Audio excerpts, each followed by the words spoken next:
Bom dia a todos, bom dia a todas. É uma satisfação grande voltar à tribuna para falar algumas coisas que vieram ao nosso conhecimento desde ontem.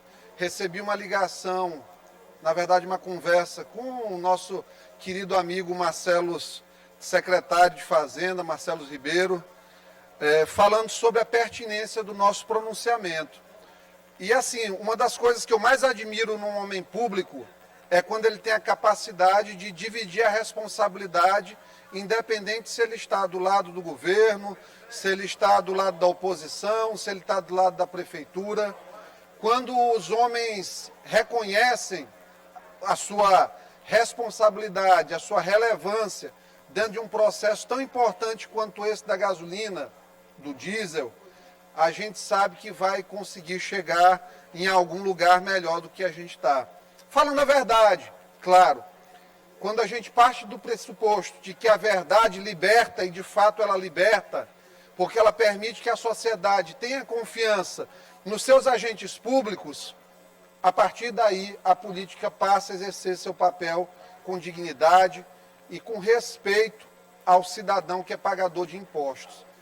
Essa casa aqui, ela custa caro ao povo do Maranhão. E a gente não pode se omitir de, num momento de tanta dificuldade, falar a verdade para as pessoas. Muito tem sido falado sobre combustível. A Petrobras é culpada. O ICMS é culpado.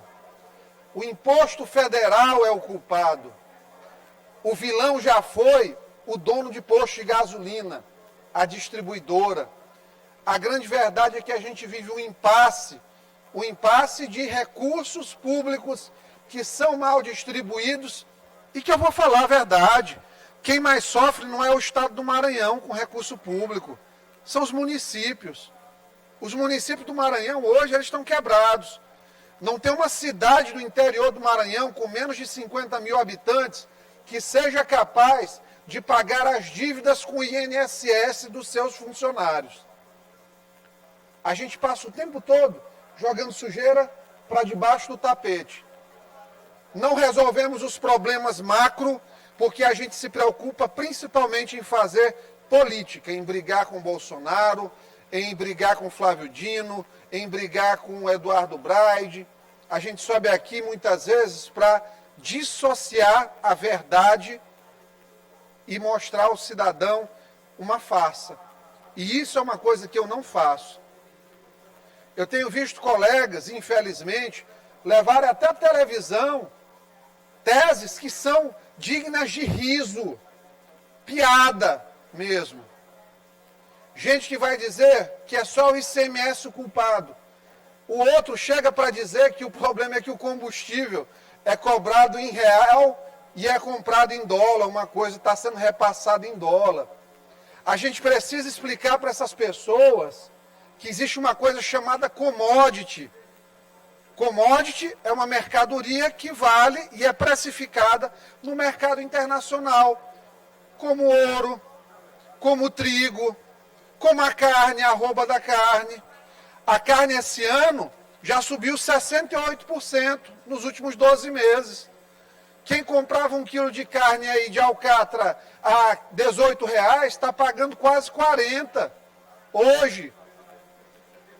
Quem que não sente o peso disso na sua casa, quando tem que ofertar 300 gramas de proteína, 200 a 300 gramas de proteína para um filho por dia? Tem 3 filhos em casa, é 1 quilo de carne por dia. Então o brasileiro está sentindo na pele o peso disso. Quando ele vai no posto de combustível, ele não está pagando gasolina em dólar. Ele está pagando o preço de uma política tributária, uma política empresarial ruim.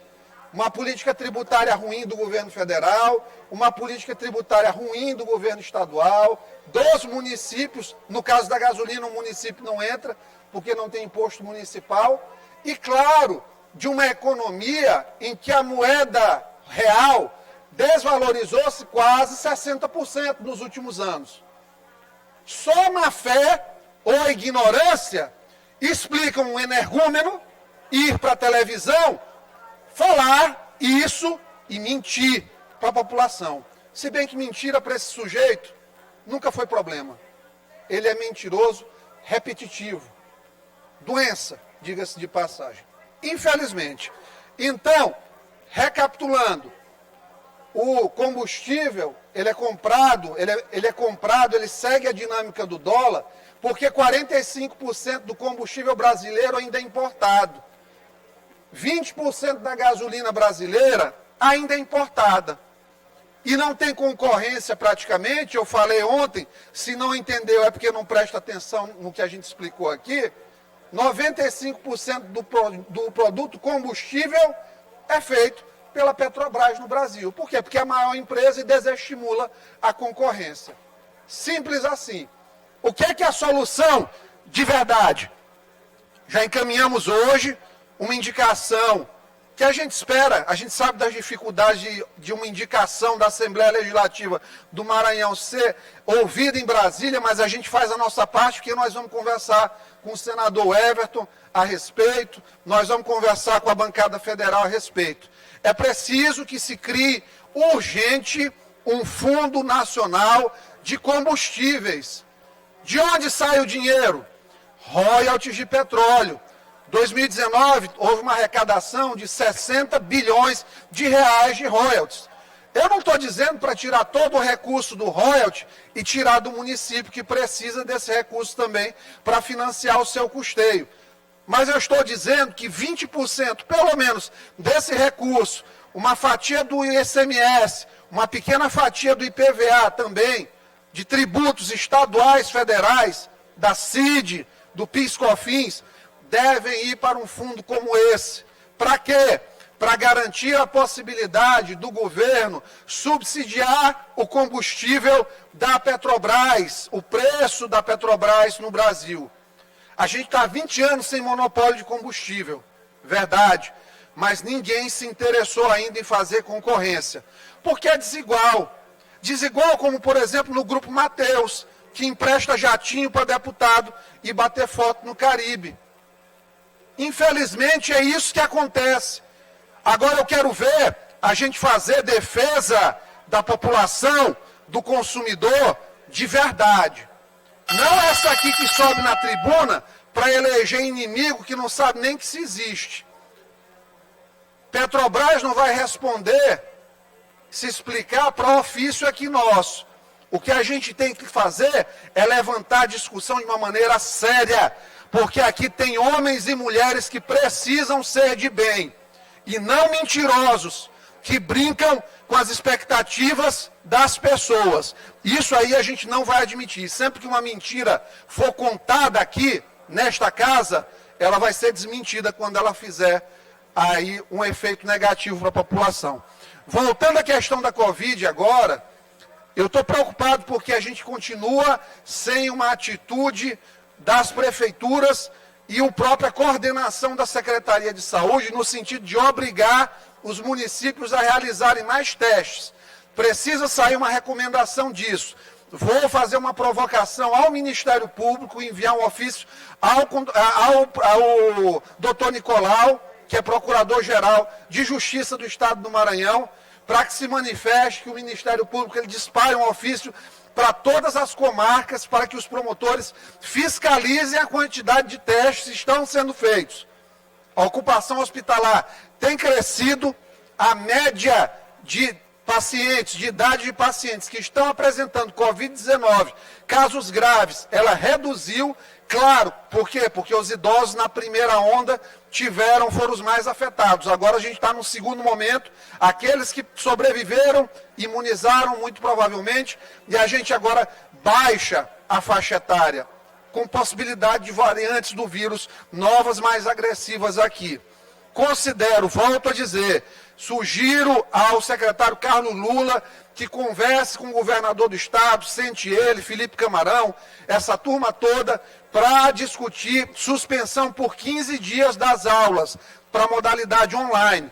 Agora nós estamos no período que está havendo a maior quantidade de chuvas. Araçagi alagou, Santo Inês está o caos, o Maranhão todo está sofrendo com essa questão de chuvas e as infecções respiratórias, a Covid-19 inclusa, ela vai aumentar. Por isso é o momento em que os principais carreadores do vírus, as crianças e os jovens que mais transmitem, que chegam em casa, entram em contato, geralmente são assintomáticos, abraçam avô, abraçam avó, se beijam num evento público, quando acontece numa festa, numa situação como essa, essas crianças, esses adolescentes, eles por 15 dias a gente mantém a aula na modalidade não presencial, no ensino à distância. Nós precisamos fazer as coisas para que não aconteça como aconteceu, presidente, ali no Piauí, que agora eles estão decretando lockdown, a Bahia decretou toque de recolher, no Ceará, uma medida extremamente arbitrária por conta do governo do Estado, porque simplesmente os agentes executivos nesses locais não se prepararam para, de fato, fazer fiscalização adequada. E para finalizar, trazendo aqui um dado importante, em relação aos cartórios, a nossa ação popular segue tramitando. O juiz Douglas de Melo Martins se deu por impedido por motivo de foro íntimo, portanto não cabe questionamento. Já foi oficiado o corregedor do Tribunal de Justiça, desembargador Paulo Velten, para designar novo juiz para a ação, e a gente espera que ela seja em breve julgada, o pedido da cautelar que nós fizemos, os pedidos cautelares. Segunda coisa, em relação às duas ADIs que as próprias associações de cartorários ajuizaram, eles estão com a desembargadora Nelma Sarney. Se eu pudesse fazer uma solicitação à desembargadora, é que se dê por impedida, nesse momento, de julgar essas ações e que seja designado um novo desembargador relator, tendo em vista a gravidade dos casos que vieram à tona pela imprensa, inclusive até no Intercept, nos últimos dias. Seria muito importante, peço que o desembargador Lorival Cerejo, que o corregedor Paulo Velten, doutor Paulo Velten, conversem com a desembargadora. Claro que a gente sabe que o desembargador tem a sua autonomia funcional, nós respeitamos isso, mas em prol da moralidade na administração pública, em todos os níveis, em todos os poderes, a gente solicita que ela se dê por impedida de julgar esse caso. Nós vamos continuar vigilantes. Eu recebi uma série de dados hoje, fui muito bem recepcionado pelo doutor André, que é diretor do Fundo do Judiciário, do FERJ, nos subsidiou com várias informações que na próxima semana a gente vai poder destrinchar aqui na tribuna e, se for necessário, nós podemos culminar até com uma CPI para avaliar esses ganhos excessivos dos cartórios e a dificuldade de se concluir um concurso público que desde 2016 não foi finalizado. Eram essas palavras, muito obrigado.